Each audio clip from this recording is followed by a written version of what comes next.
అది ఎవరి విషయంలో మరుగైంది? నశించి వారి విషయంలోనే. 2 కొరింథీ 4వ అధ్యాయం 3వ వచనం తీయండి. 2 కొరింథీ 4వ అధ్యాయము 3వ వచనం తీయండి. 2 కొరింథీ, కొరింథీలకు రాసిన 2వ పత్రిక, 2వ పత్రిక కొరింథీలకు 2వ పత్రిక. పేజ్ నెంబర్ చెప్పు, పేజ్ నెంబర్ చెప్పు. 161 పేజీ, 161 పేజీ, 4వ అధ్యాయం 3వ వచనం. అందరూ చూడండి.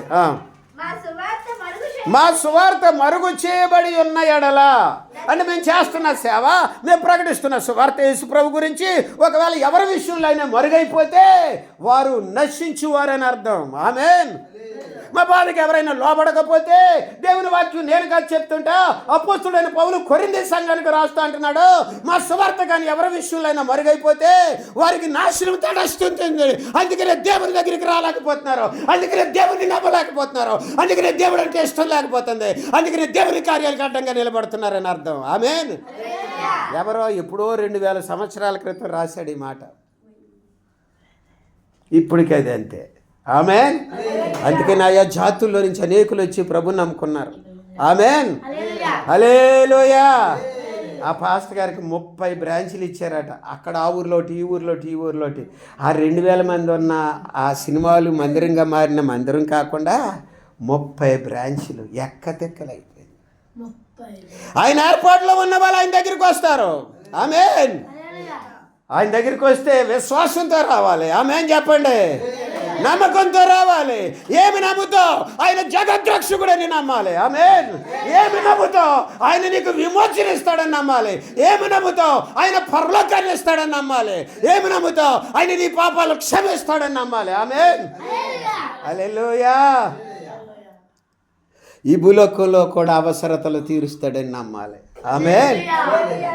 పెద్ద చేసినప్పుడు చిన్న ఎందుకు చేయలేడు ఆయన?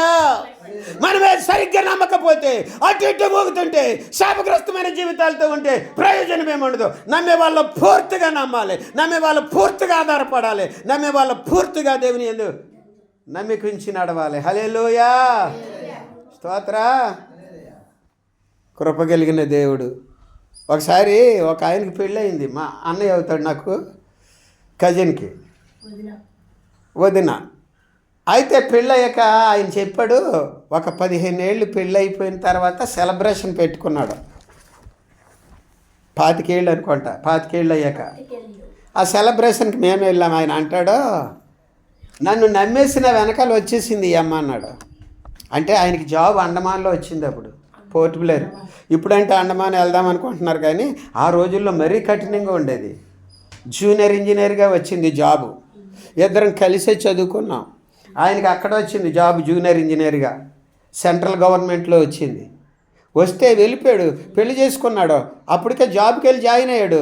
ఆ తర్వాత ఎవరో చెప్పారు, పెళ్లి కుదిరింది, పెళ్లి చేసుకున్నాడు, వెళ్ళిపోయింది. ఆయన అంటాడు, 25 ఏళ్ళ తర్వాత ఆ అండమాన్ దీవుల్లో ఆ ద్వీపంలో నేను పనిచేస్తుంటే నమ్మేసి వచ్చేసింది ఈ అమ్మ.